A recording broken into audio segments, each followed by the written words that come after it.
IDFM 98 de la bande FM Radio Anguin, au-delà du miroir, ce soir où nous allons parler des frères humains, des sœurs humaines, celles qui ont entendu parler du transhumanisme. Frères humains, sœurs humaines, vous avez entendu parler du transhumanisme et des transhumanistes, d'une mystérieuse menace, groupe fanatique, société de savants et d'industriels dont l'activisme impérieux et l'objectif affiché consiste à liquider l'espèce humaine pour lui substituer l'espèce supérieure, augmentée des hommes-machines. Vous avez sûrement entendu l'ultimatum cynique et provoquant de ce chercheur en cybernétique qui dit « Il y aura des gens implantés, hybridés, et ceux qui domineront le monde, les autres ne seront pas plus utiles que nos vaches actuelles au pré. » Et encore, ceux qui décideront de rester humains et refuseront de s'améliorer auront un sérieux handicap. Ils constitueront une sous-espèce. C'est ce dont nous allons parler aujourd'hui dans cette publication publiée par Pièces et Main-d'œuvre dans la rubrique Services compris, qui s'appelle Le Manifeste des chimpanzés du futur contre le transhumanisme. Nous sommes les chimpanzés du futur et nous vous appelons à la résistance contre ce néo-nazisme surgi des laboratoires. Les animaux politiques qui écrivent à l'enseigne de Pièces et Main-d'œuvre combattent le transhumanisme depuis une quinzaine d'années. Ils ont déjà publié nombreux livres sur des sujets voisins, Terreur et possession, aujourd'hui le nanomonde, l'industrie de la contrainte. Donc nous allons retrouver une femme qui va nous parler. Elle fait partie de ce collectif Pièces et Main-d'œuvre. J'ai eu quelques petits soucis de téléphone pendant cet enregistrement. Je vous prie d'excuser la mauvaise qualité par endroit du son de cet entretien. Merci beaucoup. Une femme qui va me répondre. Bonjour. Bonjour. Vous êtes des technocritiques. On se définit d'abord comme des enquêteurs. Notre motivation première a été de prendre la ville dans laquelle nous vivions, qui est Grenoble, et qui n'est pas n'importe quelle ville, mais qui est première parmi les technopoles en France, c'est-à-dire un endroit où l'université, l'industrie, la recherche travaillent ensemble depuis fort longtemps, et qui fait de cet endroit un endroit à la pointe des nouvelles technologies. Alors, par rapport à ce qui a été dit sur Wikipédia, qui dit que nous empêcherions le commissariat à l'énergie atomique et les 150 laboratoires de la cuvette de travailler, c'est nous faire beaucoup d'honneur. Nous n'empêchons rien du tout. Hein. Nous nous contentons d'enquêter sur notre ville et sur les technologies qui s'y préparent. Donc finalement, comme Grenoble est à la pointe des nouvelles technologies, enquêtant sur notre ville, nous enquêtons sur ce qui va nous arriver à nous tous. Alors Grenoble, c'est la Silicon Valley à la française, avec une implantation en 1967. C'est IBM qui s'est installé en premier là-bas. Oula, alors non, IBM ne s'est pas installé en premier. Ce qu'IBM a fait en premier à Grenoble, c'était de s'installer dans un laboratoire commun avec une université. C'était la première fois qu'il y avait donc justement cette jonction entre IBM et le monde académique. Mais l'histoire technoscientifique de Grenoble, elle remonte à la fin du 19e siècle. C'est-à-dire le moment où un ingénieur, Aristide Bergès, invente ce qu'on a appelé la houille blanche, c'est-à-dire l'électricité hydraulique, qui a lancé le développement technico-économique de Grenoble et qui a permis ensuite que se développe ici tout un tas d'industries et en même temps d'universités pour former les ingénieurs nécessaires à cette industrie. C'est vraiment une particularité locale que le monde économique et académique travaillent ensemble depuis 150 ans. Donc l'histoire de Grenoble, c'est l'histoire de l'électrochimie, l'électrométallurgie, puis l'électromécanique, l'électricité évidemment, puis le CEA, le commissariat à l'énergie atomique, qui envoie à Grenoble son premier détachement en province après la guerre, après la Deuxième Guerre mondiale. Et enfin, ensuite, c'est tout le développement de l'informatique, d'où l'installation d'IBM effectivement en 67. Et puis de là, toujours par développement télescopique, on est arrivé aux biotechnologies, puis aux nanotechnologies avec l'inauguration de Minatech en 2006. Et aujourd'hui, Grenoble est vraiment à la pointe dans ce qu'on appelle les technologies convergentes, c'est-à-dire qu'on a, nous sur le territoire local, des laboratoires à la fois dans les biotechnologies, les nanotechnologies, l'informatique évidemment, et les sciences cognitives, c'est-à-dire tout ce qui est du domaine du cerveau, des neurotechnologies. Donc on est vraiment en première ligne pour assister à cette, à ce que les scientifiques appellent cette nouvelle révolution technologique, mais qui au fond est une révolution permanente, quoi. Oui, on appelle ça les NBIC, les NBIC. Voilà, c'est ça. Informatique, biotechnologie, sciences cognitives et nano. Et nanotechnologie. N pour nano, oui, c'est ça. Alors, vous avez donc Minalgic, c'est ça? Alors, Minalogic, c'est le nom du pôle de compétitivité. Vous savez, il y a quelques années, l'État français avait décidé de créer des pôles de compétitivité partout en France, exactement sur le modèle de ce qui existait déjà à Grenoble, c'est-à-dire l'idée qu'on allait regrouper sur des territoires l'industrie, les start-up, les multinationales, les chercheurs, l'université, les labos publics, et que tout le monde devait travailler ensemble sur des domaines privilégiés dans chaque région ou chaque technopole. Et donc à Grenoble, on a baptisé ça Minalogic, qui est, quand on regarde bien, le pôle de compétitivité qui prépare ce que nous on appelle le monde machine, c'est-à-dire le fait d'implanter de l'informatique et ce qu'on appelle de l'intelligence, c'est-à-dire en fait la capacité à récolter des données, absolument partout. C'est les objets connectés, c'est la Smart City, c'est toutes ces choses qu'on voit maintenant exploser avec de plus en plus d'objets numériques connectés. Eh bien, Grenoble réunissait à la fois le monde du logiciel, le monde des nanotechnologies. C'est très important là-dedans parce que ça permet de réduire la taille des composants électroniques, et c'est ce qui fait qu'on peut mettre de l'informatique partout et avoir des smartphones et des tas de choses très performantes sur des toutes petites surfaces finalement. Et donc, voilà, Minalogic, c'est ça, c'est le pôle de compétitivité grenoblois. Ils cherchent des habitats intelligents pour la santé, des capteurs et caméras pour qu'enfin les personnes âgées puissent se passer de la visite de leurs proches en toute sécurité. Elle n'est pas belle la vie. Alors, le François Berger, le neuro-oncologue directeur de Climatech, a démissionné en 2016 et condamne désormais le charlatanisme transhumaniste. Oui, lui a effectivement quitté Climatech. C'est très compliqué, à vrai dire, de savoir ce qui se passe à Climatech. C'est vraiment un endroit très secret. On a beaucoup de mal à avoir des informations. Et c'est même compliqué de savoir ce qui se passe entre les personnes qui y travaillent, évidemment. Alors, est-ce que François Berger a jugé qu'il y avait une dérive liée au changement d'état d'esprit de Halim Le Benabid, ou bien est-ce qu'il a senti que effectivement il était en train de collaborer à des travaux qui pouvaient servir à des projets que nous on estime inhumains? On ne sait pas. En tout cas, maintenant, c'est quelqu'un qui effectivement a quitté la clinique et veut mettre en garde contre le transhumanisme, en tout cas. Ça fait un peu peur quand on sait ces nouvelles lois qui passent sur le secret industriel et le secret des affaires. Oui, absolument. Ça ne va pas du tout arranger les affaires quand on essaie de savoir un peu ce qui se passe dans certains endroits. Mais là, à Climatech, ils sont protégés par le secret industriel. C'est ce qui manque pas de style. Pour une clinique, d'abord pour une clinique, et ensuite une clinique financée et créée par le commissariat à l'énergie atomique, c'est-à-dire un organisme de recherche public. Ils sont protégés par le secret industriel, donc c'est très difficile de savoir ce qui s'y passe. Alors, depuis 15 ans, vous dénoncez le danger du nanomonde plutôt que la toxicité des nanoparticules. C'est vrai que très vite, on a voulu attirer l'attention sur le fait que le problème des nanotechnologies, c'était la pollution et la toxicité des nanoparticules, qui certes existent, hein. Ne nions pas ça, nous l'avons nous-mêmes documenté, mais disons que c'est comme pour toute nouvelle industrie. Il n'y a pas de nouvelle industrie qui démarre sans son lot de nuisances environnementales et sanitaires. Donc ça n'a rien de neuf. En revanche, ce qui est nouveau avec les nanotechnologies, et c'est ce qu'on a essayé de résumer en appelant nanomonde, c'est que ça bouleverse complètement les possibilités technoscientifiques.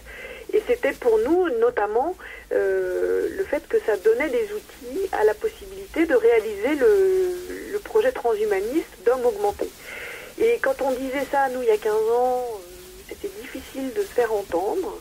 Et force est de constater que 15 ans après, maintenant tout le monde parle de transhumanisme et tout le monde dit « Ah bah oui, effectivement, maintenant on a les moyens par exemple, de marier l'homme et la machine, d'hybrider des corps humains avec des dispositifs électroniques. Et ça, c'est les nanotechnologies qui le rendent possible. Alors pourtant, le transhumanisme revêt évidemment les oripeaux de l'antifascisme, de la démocratie, du féminisme, de l'antispécisme, de l'écologie, bref, de toutes les causes fétiches des libéraux et des libertaires. Il se présente comme étant tout ça en même temps, le transhumanisme. C'est-à-dire que le transhumanisme, c'est un vaste monde, hein, et il est parcouru de courants divers. Donc, aux États-Unis notamment, il y a peut-être une plus grande représentation de ce qu'on appelle les libertariens, c'est-à-dire des gens pour qui l'État doit être le moins présent possible et qui seraient plutôt classés disons, à droite chez nous, donc dans le monde de l'industrie, qui veulent supprimer les normes, supprimer au maximum l'encadrement, la réglementation et le regard de l'État sur leur activité.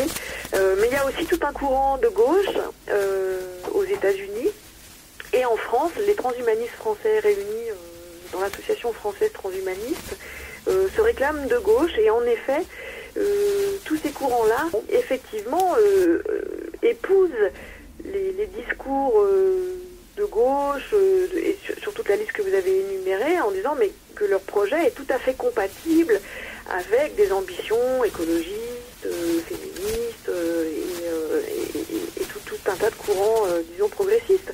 Ils essayent de se fondre dans ce panorama-là, en estimant que ça correspondra mieux sans doute à l'état d'esprit français. C'est aussi tout ce qui se passe au niveau de la sexualité avec les transsexuels, hein, toute cette... Eux, en tout cas, théorisent le fait que de se servir en quelque sorte des revendications de ces personnes-là pour dire, en fait, ils défendent la même chose que nous. Ils défendent la possibilité que nous donne la technique de façonner nos corps sur mesure selon nos propres désirs. Mais c'est aussi de réfléchir à la façon de fabriquer des enfants qui répondent à des critères précis, puisque de plus en plus, on sait maintenant, grâce au séquençage du génome notamment, on sait vraiment affiner pour l'instant le tri parmi les embryons. Et même au niveau des naissances, il y a un certain James Hughes, le transhumaniste démocratique 2.0, qui dit que les naissances assistées technologiquement, ce qui inclut éventuellement les grossesses artificielles, libéreront les femmes de la nécessité d'être les porteuses nécessaires et vulnérables de la prochaine génération. Voilà. Et là, par exemple, typiquement, il reprend un discours qui existe chez certaines féministes, donc ça lui donne un supplément d'âme, disons, politique, en disant, finalement, la technologie va soulager les femmes, quand on aura l'utérus artificiel, elles pourront enfin être dégagées de cette contrainte-là. Mais ce qu'il y a derrière, c'est surtout le fait que l'utérus artificiel, il intervient dans une chaîne complète de conception artificielle des humains. C'est-à-dire depuis la fécondation, depuis même maintenant, on travaille à fabriquer des gamètes artificiels, c'est-à-dire des ovules et des spermatozoïdes artificiels, ce qui fait que là, l'humain fabriqué entièrement en laboratoire représente pour le transhumaniste quelque chose enfin c'est leur rêve quoi, hein, parce que leur idée c'est vraiment d'en finir avec tous les processus naturels. Le slogan de James Hughes et des transhumanistes, c'est remplacer le naturel par le planifié. Ça dit bien le projet quoi. Alors ce qu'on va faire peut-être là maintenant, c'est aussi se demander si ce transhumanisme est nouveau. Et dans votre livre, donc le manifeste des chimpanzés du futur contre le transhumanisme, on se rend compte que c'est pas nouveau du tout. Il s'inscrit dans un courant idéologique dans le monde scientifique qui est vieux, qui remonte à peu près aux Lumières, qui est celui de l'eugénisme, effectivement. C'est-à-dire que cette idée que la science allait permettre à l'espèce humaine de s'améliorer elle-même, au lieu finalement de subir les lois de l'évolution naturelle, qui sont des lois hasardeuses et qu'on ne maîtrise pas. Il y a eu cette idée, dès le moment des Lumières, de faire avec les humains ce qu'on faisait déjà un petit peu avec les animaux, c'est-à-dire une sélection.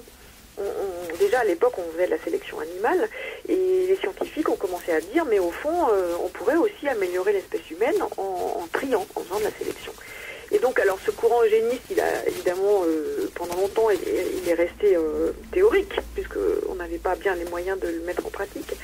Et puis les premières applications, elles datent de tout début du XXe siècle. On sait qu'il y a eu des lois eugénistes aux États-Unis notamment, ou en Suède, et il y avait tout un tas de scientifiques, de biologistes, et alors là, pour le coup, de tout bord politique, il y avait un eugénisme de gauche qu'incarnait par exemple l'auteur de science-fiction H.G. Wells, prenait un eugénisme socialiste, ou Trotsky par exemple. Et c'est Teilhard de Chardin en 1955 qui lui trouve ce mot de transhumanisme, c'est un jésuite. Oui, alors en fait Teilhard était très ami avec Julian Huxley. Et finalement, c'est tous les deux qui ont abouti à ce mot. Teilhard de Chardin, c'était un jésuite, absolument, qui, dans les années 50, avait une grande audience. On l'a un peu oublié depuis, mais ses livres étaient très lus et appréciés. Et puis, il avait une façon de glorifier la technologie qui est assez incroyable. Et par exemple, il mettait des majuscules à tous les mots pour indiquer à quel point il y avait là derrière la puissance divine. Et il estime, lui, que la technologie, la science, va permettre effectivement de fabriquer l'espèce suivante. Et c'est lui qui, en fait, il invente un mot, il écrit le transhumain, avec lui met un tiret, le transhumain. Donc c'est celui qui est en quelque sorte en transition vers l'humain d'après. Quand on lit Teilhard aujourd'hui, on est un peu abasourdi parce qu'il y a une espèce pour le coup, de transe. Il imagine la noosphère, c'est-à-dire ce moment où tous nos esprits seront reliés grâce à la technologie et ne formeront plus qu'un seul cerveau de toute l'espèce humaine. Enfin, il y a une espèce de délire comme ça. Alors, ces idées sont reprises dans les années 70-80 dans la Silicon Valley. Déjà en 1960 avec la NASA qui fait le premier Sorg. Qui invente le mot de cyborg, oui, tout à fait, avec cette idée de faire des organismes moitié vivants, moitié cybernétiques pour pouvoir les envoyer dans l'espace. C'était ça l'idée. De déconstruire l'humain, augmenter donc les capacités de l'homme, remplacer le naturel par le planifié. Ceux qui auront les moyens technologiques de le faire, on est d'accord, parce que les autres, ce seront des sous-espèces. Ce sera une sous-espèce. Il est évident, on sait aujourd'hui déjà qu'il y a une médecine à deux vitesses et que les pauvres sont moins bien soignés que les riches et ont d'ailleurs une espérance de vie inférieure. Ça existe déjà. Il va de soi que l'idée de fabriquer des hommes augmentés, avec des guillemets bien sûr, mais qui auraient des capacités physiques ou intellectuelles supérieures, sera réservée à ceux qui pourront se payer ce genre d'augmentation, évidemment. Alors, notre président Emmanuel Macron, il dit qu'il faut que l'Europe lance une grande agence de l'intelligence artificielle. Est-ce que nous sommes si en retard que cela dans ce domaine ? Non, pas du tout. La France n'est pas en retard en ce qui concerne l'intelligence artificielle. À titre d'exemple, le responsable de l'intelligence artificielle chez Facebook, c'est un Français qui s'appelle Yann Lequin et qui est une forte tête. Donc la France n'est pas en retard, mais c'est toujours le prétexte. Les politiques veulent toujours qu'on investisse plus, qu'on aille plus loin, parce qu'il est question là de compétition économique internationale. Et donc effectivement, le président Macron a lancé une offensive là pour que l'Europe, il faudrait que ce soit l'Europe qui prenne en charge ça, finance encore plus ses travaux. Il aimerait bien aussi qu'on finance aussi les armées, une armée européenne. Oui, tout à fait. Les militaires étant évidemment toujours associés aux recherches dont on parlait tout à l'heure, quand on parle de NBIC, les laboratoires, ce sont des travaux, des recherches qu'on dit duales, c'est-à-dire des recherches à la fois civiles et militaires.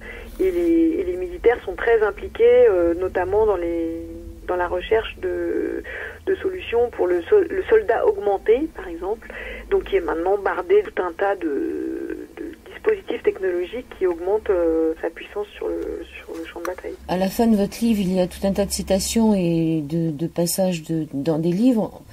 Le 29 février 2016, Facebook a réalisé ce que jamais l'humanité n'avait osé ou pensé faire, cartographier toute la population de la planète avec une précision de 5 mètres, une mission titanesque menée à train d'enfer.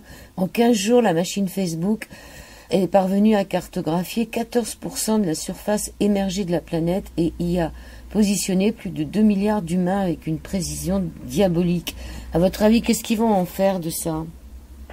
Alors, difficile de savoir quels sont les projets dans les cartons de ces grandes entreprises, mais ils le font parce qu'ils peuvent le faire. C'est-à-dire, je suis pas sûre qu'il y ait toujours derrière des objectifs, mais ils ont de tels moyens qu'ils les déploient, ils font ce qu'ils peuvent faire finalement. C'est ça qui est quelquefois déconcertant, c'est que on sait même pas au fond s'il y a beaucoup de pensée là derrière. C'est d'abord de la puissance et donc on le fait. Ensuite, on sait que Facebook a un modèle économique qui repose sur les données. Accumulation d'informations sur chaque être humain. Il y a un terrien sur 4 est sur Facebook quand même aujourd'hui. Évidemment, la cartographie fait partie des données intéressantes.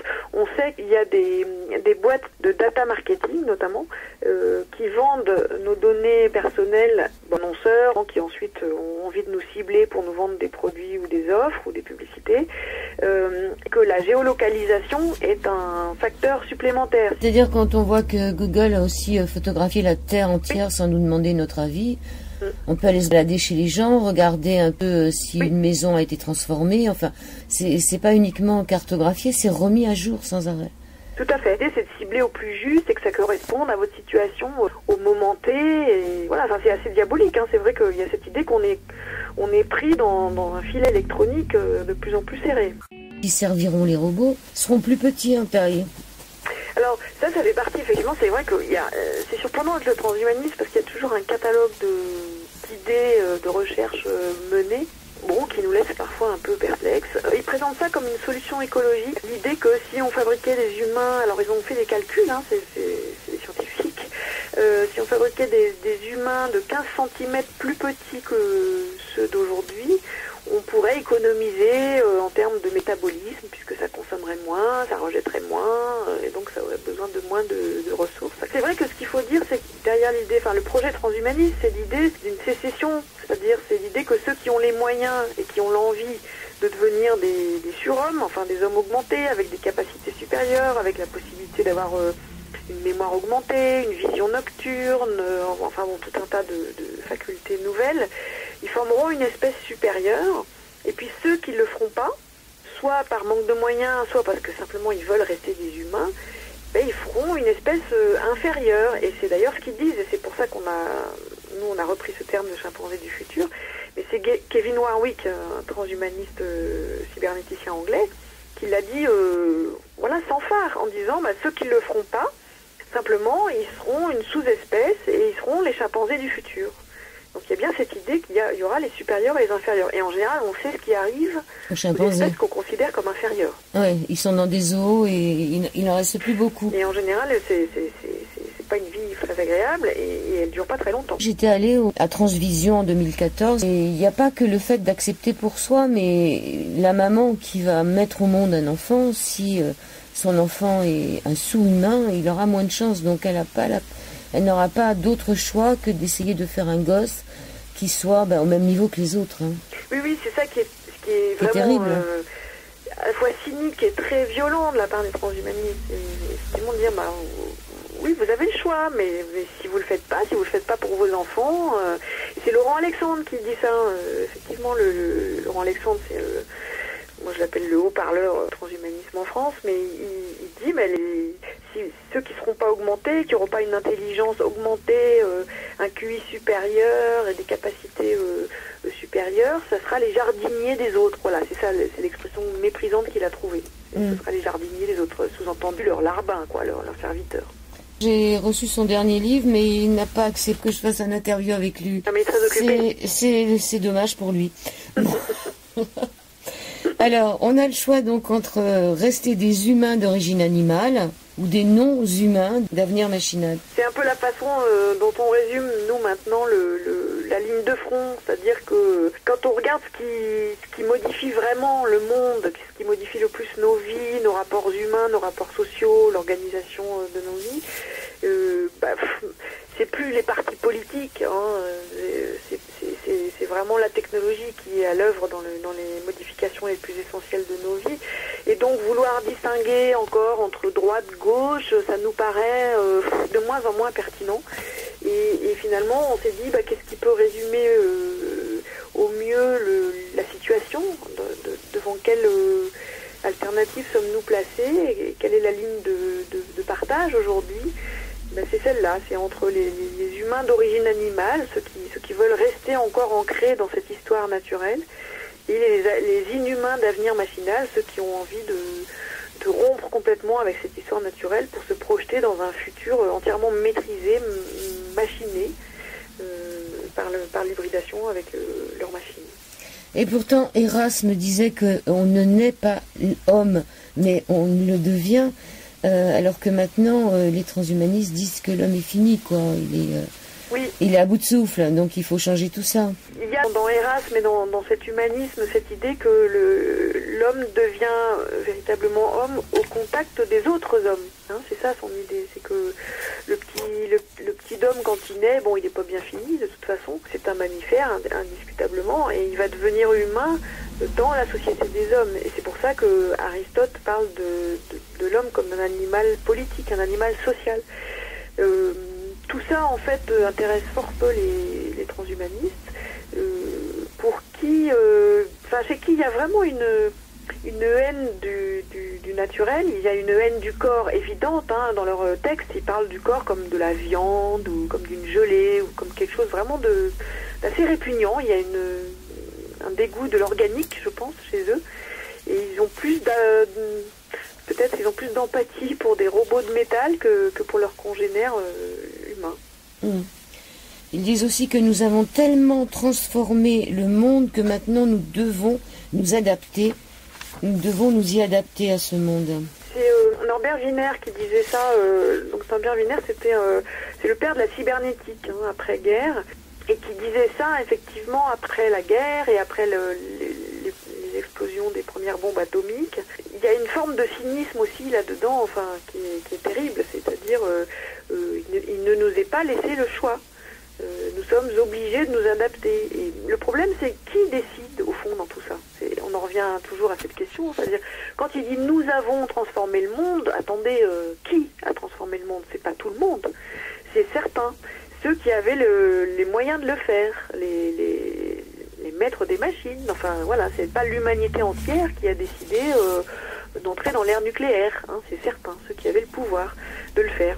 Qui dit nous avons tellement transformé le monde, c'est pas tout le monde. Et ça, c'est important de le redire. C'est-à-dire que c'est pas un projet collectif de l'humanité. Il y a ceux qui ont le pouvoir, ceux que nous on appelle la technocratie, c'est-à-dire ceux qui ont à la fois le pouvoir, le savoir et l'avoir. C'est à la fois les puissances de l'argent, mais aussi de la science, de la technoscience. Et eux, ils peuvent décider. Et nous, on est prié de s'adapter, en gros. Alors, qu'est-ce que vous dites quand on dit qu'on n'arrête pas le progrès, qu'il faut vivre avec son temps? C'est quand même tout de même pratique, toutes ces nouvelles technologies, et chaque fois qu'il y a une nouveauté, il y a de la résistance. Qu'est-ce que vous dites à tout ça? Alors, beaucoup de choses. On n'arrête pas le progrès. Je trouve que les gens, aujourd'hui, quand ils disent cette phrase, c'est pas tellement pour s'en réjouir. Je sens une forme de fatalisme quand on dit ça aujourd'hui. C'est comme si, on n'y peut rien, quoi. Donc c'est pour revenir à ce que je disais avant, nous, on n'a pas les moyens de le décider. Sur le fait que c'est bien pratique, c'est l'argument majeur. En effet, c'est-à-dire que maintenant, pour tout, il y a une appli, une solution technologique, une prothèse. On a une vie sous assistance électronique. Et pour nous, c'est loin d'être un progrès, justement. C'est-à-dire que à déléguer comme ça toutes nos décisions, toutes nos facultés aux machines, on est simplement en train de désapprendre ce qu'on savait faire par nous-mêmes. Et c'est évidemment pas du tout un progrès. C'est un progrès technologique, certes.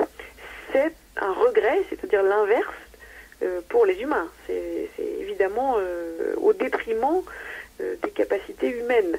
Et à tel point que maintenant, on commence à avoir des inquiétudes, de gens qui disent mais la mémoire se perd, ou bien on a eu le témoignage récemment ça vient de partout en fait, mais là c'était intéressant, c'était une monitrice d'auto-école qu'il y a des jeunes gens au volant et qui disaient mais c'est affolant.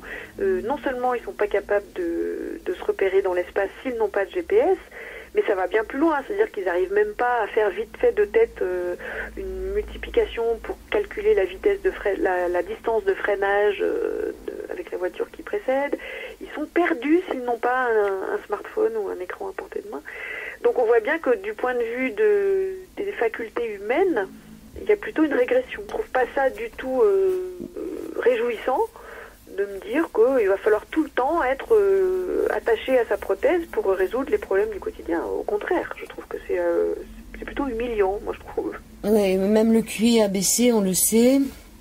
Alors, est-ce que cette nouvelle intelligence artificielle va nous menacer? On dit qu'il y a certains programmes, un programme qui parle entre eux et qu'on ne sait même pas de quoi ils parlent. Oui, alors ça, c'est les chercheurs qui disent ça, qui disent qu'effectivement, il y a des intelligences artificielles, enfin des machines qui développent des langages entre elles,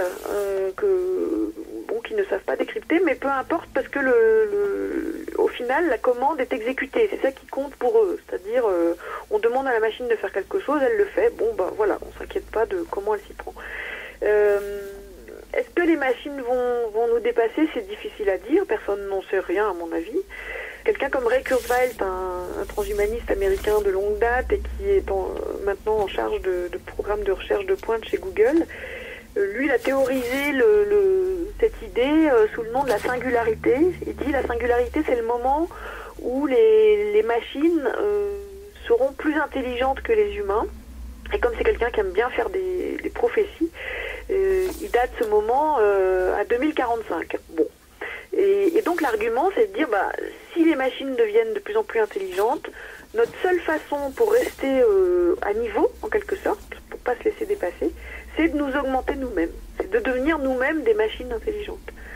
Voilà. Alors bon, après, c'est des débats d'experts. Hein. Nous, on n'a pas les moyens de savoir réellement ce qu'il en est. Ce qu'on voit, en tout cas, c'est que de plus en plus, la machine évince l'humain de tout un tas de secteurs. Elle a commencé par l'évincer du monde du travail, évidemment, de plus en plus. Elle l'évince donc du monde de la production, elle l'évince du monde de la reproduction, parce que maintenant la reproduction artificielle devient quelque chose de très répandu, au point que certains disent que demain, faire des enfants soi-même, ce ne sera plus du tout la norme. Et puis elle l'évince de décisions, de réflexions, de choses qui étaient de l'ordre du fort intérieur avant et qui se perd, qui est de plus en plus délégué à la machine. Vous avez sans doute vu ces histoires d'assistants personnels là, que développe Google ou Amazon. On parle aussi de valets numériques à la maison qui passent des coups de fil à votre place pour réserver une table de restaurant. C'est vrai que c'est une performance technologique. Au niveau de l'humain, je ne comprends pas ce que ça peut apporter comme satisfaction. Et ce qui est certain, c'est que bientôt, ce sera plus la peine de vivre, Les machines le feront mieux à notre place. Ouais. Alors, puisqu'on est sur le cerveau, il est même question de pouvoir implanter les cerveaux pour changer la mentalité des gens, c'est-à-dire en faire peut-être pas des chimpanzés, enfin des moutons. Des moutons, c'est-à-dire on peut jouer sur leurs émotions, on peut jouer sur... Oui, alors bon là on est en train de parler de choses qui sont pas encore là. Qui sont pas très développées, qui sont des idées, alors il y a des recherches sur le cerveau qui font avancer ces possibilités-là, mais rien n'est au point aujourd'hui, et en tout cas rien n'est testé dans ce sens-là. Mais il est vrai que les neurotechnologies font des progrès fulgurants, qu'on sait par exemple effacer des souvenirs, en implanter de nouveaux. On a fait des tests sur des souris, mais on fait aussi des tests sur des animaux plus évolués. Et c'est vrai que c'est très impressionnant ce qu'on est capable de faire. Mmh. Alors, paraît-il que Vladimir Poutine aurait dit que la première nation qui contrôle l'intelligence artificielle va contrôler le monde. Oui, j'en reviens à ce que je disais tout à l'heure, c'est-à-dire qu'il y a cette fascination pour la toute-puissance, et là, aujourd'hui, la toute-puissance, semble-t-il, est représentée par l'intelligence artificielle. Alors, quand on parle d'intelligence artificielle, d'abord, il faut dire et redire qu'on ne parle pas d'intelligence. L'intelligence, c'est quelque chose d'humain, enfin en tout cas comment dire, qui repose sur un substrat organique, parce que les animaux ont une forme d'intelligence aussi.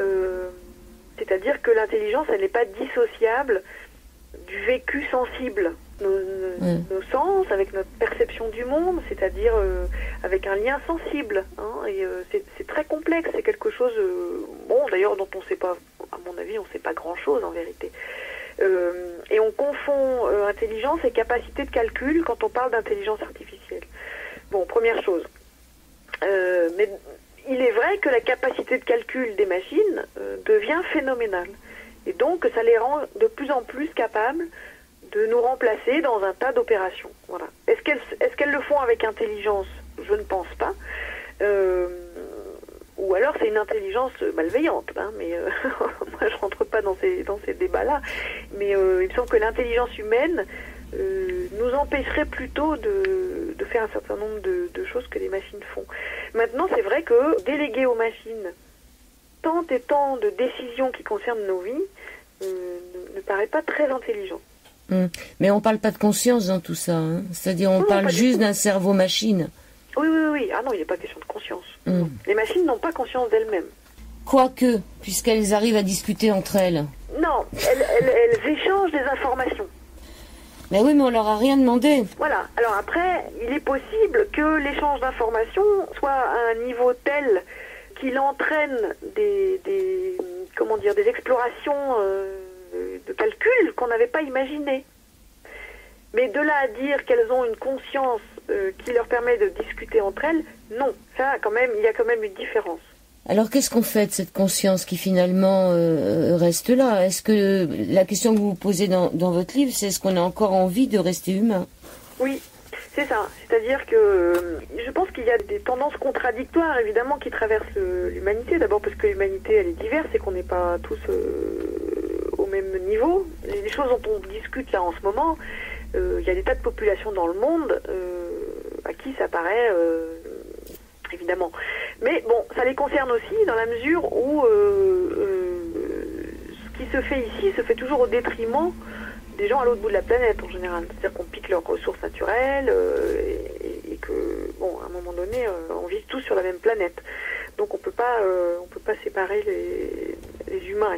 L'humanité, elle est liée et puis aussi parce que l'état de la planète lui-même fait que notre sort à tous commun est lié par le futur de la planète qui nous nourrit jusqu'ici. Donc on est de toute façon sur le même bateau. Est-ce que parmi les humains qui sont dans ce monde technologique que nous on a rebaptisé technotope, on vit plus dans un biotope, on vit dans un technotope, une technosphère, est-ce que parmi ces humains il y a une telle fatigue de soi, d'être humain, de prendre des décisions soi-même, de vivre cette vie avec ses faiblesses, avec ses erreurs, mais avec aussi du hasard, avec des choses qui arrivent, qui fait que c'était quand même quelque chose d'exaltant.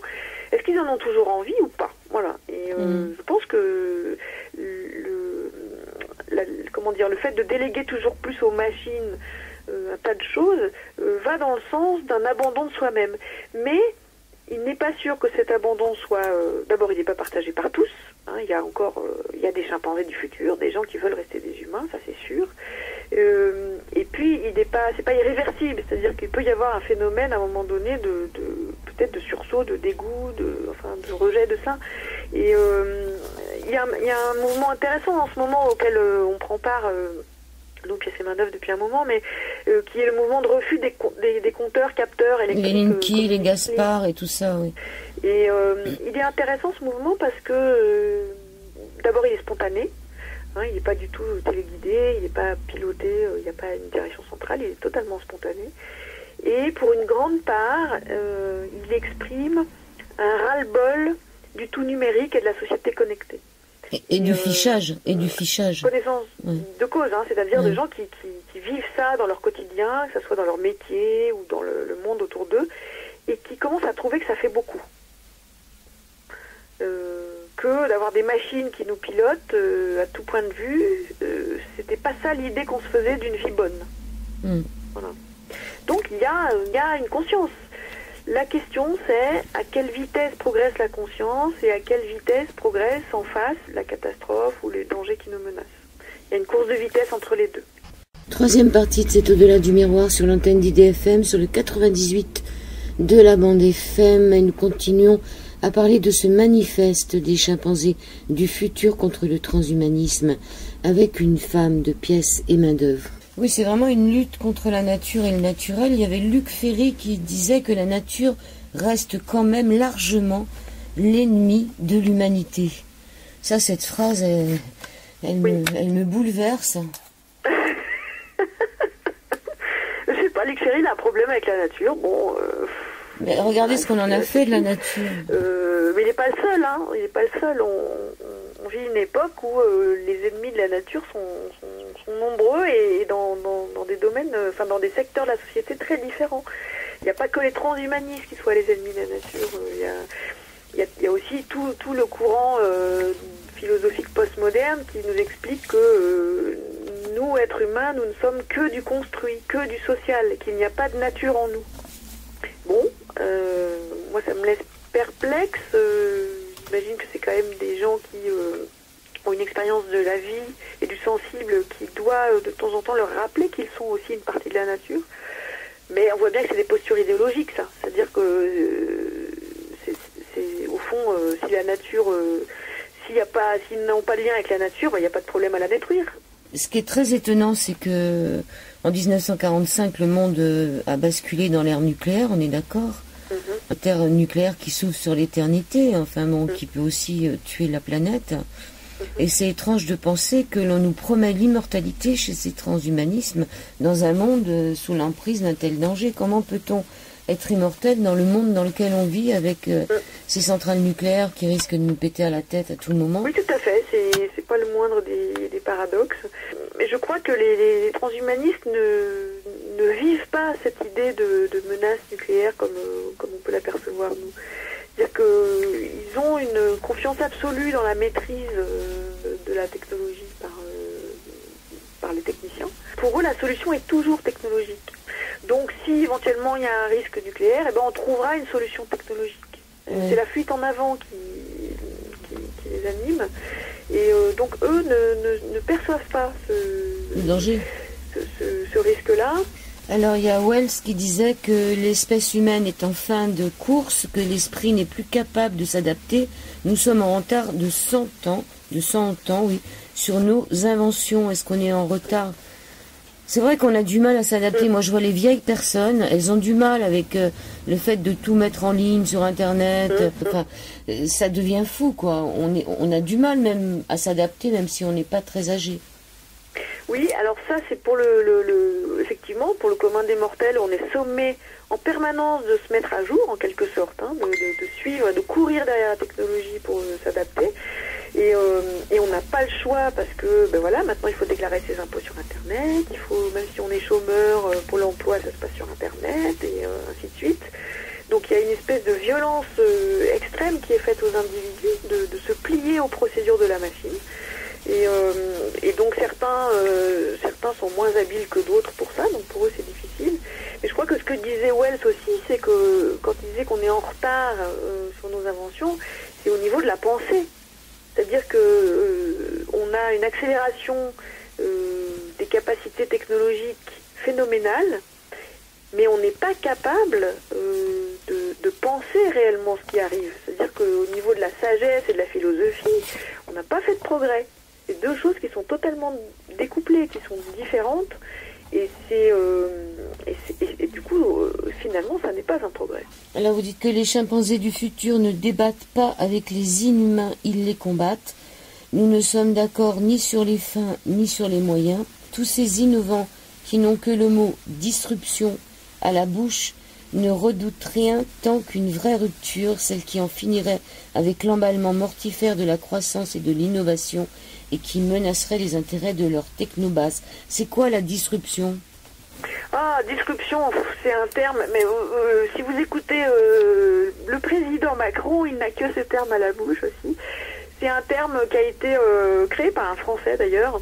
C'est censé désigner une innovation qui va complètement rompre, qui va tout changer. C'est-à-dire que dans les modèles d'innovation, il y a plusieurs possibilités. Soit il y a l'innovation qu'on appelle incrémentale, c'est-à-dire on rajoute un petit truc à quelque chose qui était déjà fait, on va perfectionner un petit peu quelque chose qui existe déjà, bon voilà, on améliore petit à petit, ou bien une innovation disruptive, c'est carrément le nouveau truc, quoi, quelque chose qui n'existait pas et qui change tout. On invente la roue. Typiquement, ouais, ou le téléphone portable, par exemple, on peut imaginer ça, peut-être que c'est vraiment une disruption, le téléphone portable, parce que ça, on voit bien à quel point ça modifie tout, ça modifie la vie, l'organisation sociale, le rapport au temps, le rapport à l'espace, enfin c'est vrai que c'est disruptif pour prendre leur terme. Bon. Et alors maintenant c'est le mot à la mode, je suis sûre qu'il est rentré dans le dictionnaire d'ailleurs entre-temps, et Macron et tous les technocrates n'ont que ça à la bouche, quoi. C'est l'expression de cette volonté de toute puissance qui prétend commander, y compris voilà, aux puissances naturelles qu'on ne maîtrise pas, telles que le climat et les phénomènes naturels qui nous dépassent. Bon, mais il y a ce délire de toute puissance qui est à l'œuvre chez les technocrates en général, ceux qui maîtrisent les machines, ça c'est certain. Alors pour vous, ce n'est pas perdu d'avance? Non, parce qu'il y a encore de l'humain. Tant qu'il y a de l'humain, il y a de l'histoire. C'est jusqu'à preuve de contraire, c'est les humains qui font l'histoire quand même, même si là le climat s'en mêle un peu. Et donc, on ne sait pas ce qui peut se passer. Les choses ne sont jamais écrites à l'avance. Même si la situation ne se présente pas sous un jour très favorable en ce qui nous concerne, c'est le moins qu'on puisse dire, on ne sait pas ce qui peut arriver, on ne sait pas ce que les idées peuvent produire chez les gens. Rien n'est écrit à l'avance. Voilà. Même si les perspectives qui s'ouvrent là sont plutôt désolantes, rien n'est écrit à l'avance. Mais peut-être que la nature se débarrassera. Il suffirait qu'il y ait un changement sur la nature et qu'on n'ait plus d'électricité pour que tout ça s'arrête. Mais en ce qui concerne ces transhumanistes, il y a Nick Bostrom là, qui parle d'amour. Il dit peut-être l'amélioration germinale conduira à plus d'amour et d'attachements parentaux. Peut-être certains pères et mères trouveront plus facile d'aimer un enfant qui, grâce aux améliorations génétiques, sera brillant, beau et en bonne santé. Donc ils nous mettent quand même l'amour dans la balance. Oui, mais c'est de l'amour augmenté. Hein, c'est de l'amour, oui, c'est de l'amour augmenté. Oui. Non, mais là, on est vraiment dans ce que j'ai dit tout à l'heure, c'est-à-dire le délire de toute puissance. C'est-à-dire, moi, Nick Bostrom, je vais pouvoir choisir les caractéristiques de mon enfant. Je vais le faire à l'image, selon l'image de la perfection que je me fais. Et ainsi, je l'aimerais encore plus. Enfin, ouais, on a pitié pour lui presque. Hein. Ouais, mais est-ce que l'enfant va l'aimer? Ça, c'est une autre histoire. Je sais pas. Mais il a intérêt, hein, parce qu'avec l'investissement qu'on va faire sur lui, il a intérêt à être conforme à la commande, hein, parce que sinon ça va mal se passer. Alors, ce Nick Bostrom, il dit aussi que si nous pouvions scanner la matière synaptique d'un cerveau humain et la simuler sur un ordinateur, il serait donc possible pour nous de migrer de notre enveloppe biologique vers un monde totalement digital.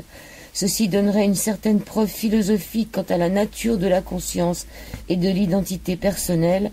En s'assurant que nous ayons toujours des copies de remplacement, nous pourrions effectivement jouir d'une durée de vie illimitée en contrôlant le flot du courant dans une simulation de réseaux neuronaux. Nous pourrions créer de nouveaux types d'expériences. Le téléchargement dans ce sens nécessitera probablement une nanotechnologie à sa pleine maturité. Donc il nous propose simplement d'être de purs esprits. Voilà. Et c'est ça. C'est des gens pour qui le corps est superflu. Et le corps est vraiment l'obstacle, quoi. C'est très curieux. Moi, personnellement, Donc, plus d'incarnation. Pardon ? Plus d'incarnation. Plus d'incarnation, non, pas du tout. Et j'ai beaucoup de mal à imaginer comment on peut rêver d'une vie comme ça, sur une vie de silicium, quoi.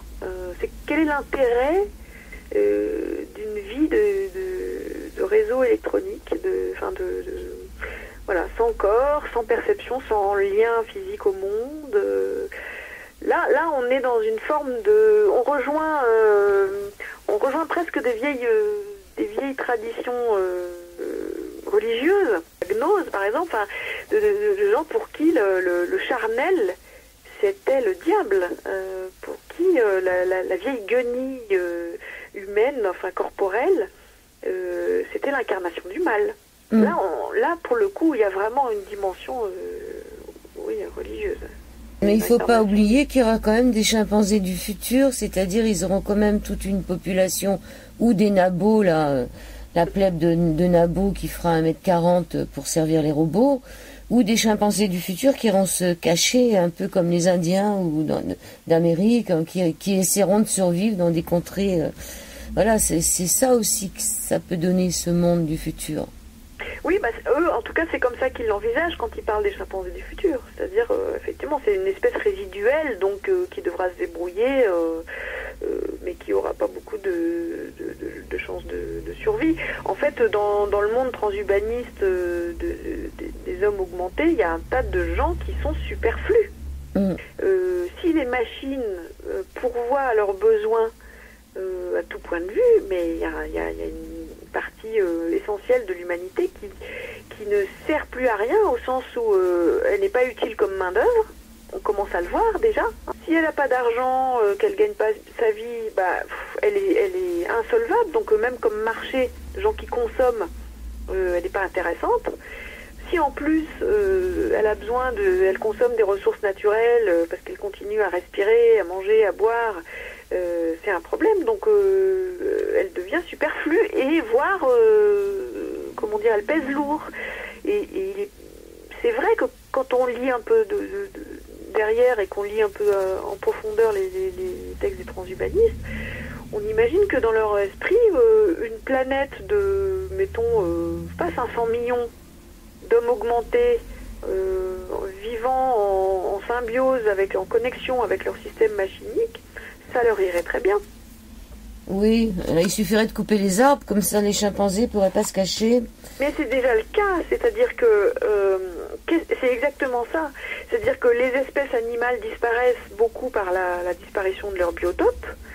Là, si le niveau de la mer monte, ne serait-ce que de 50 cm ou d'1 mètre, et ça va détruire le biotope de millions de gens qui vivent sur les côtes. Et puis si par ailleurs le reste de la planète est suffisamment invivable au fond, effectivement les habitants de ce biotope vont avoir du mal à y survivre. Alors vous dites vous n'avoir rien voulu entendre, les ouvriéristes d'aujourd'hui se battent contre les robots et l'intelligence artificielle en attendant la perfusion du revenu minimum pour toutes et tous et la disparition du superflu. Nous, chimpanzés du futur, voulons rendre la terre aux ouvriers et dresser la liste noire des objets de consommation, produits et activités à éliminer, c'est le minimum. Je vous remercie beaucoup. Merci à vous. Merci à vous. Manifeste des chimpanzés du futur, je le répète, est publié. C'est les éditions Service Compris que nous avons créées. Et le collectif. Juste pour dire un mot, parce que ce livre devait sortir aux éditions du Seuil. Nous avions signé un contrat avec le Seuil. Et à quelques jours de l'envoyer sous presse, alors qu'il était prêt, corrigé et relu, la grande direction du Seuil a eu peur de le publier. Et a reculé, a essayé de nous faire modifier trop de choses. Et donc nous avons repris nos billes et décidé de le publier nous-mêmes. Donc c'est pour ça qu'il est édité aux éditions Service Compris. Pièce et Bain-Neuf, c'est le collectif. C'est nous, voilà, c'est le nom de l'auteur, exactement. C'est le nom des auteurs. Je vous remercie beaucoup. Merci beaucoup. Merci. Très bel été à vous.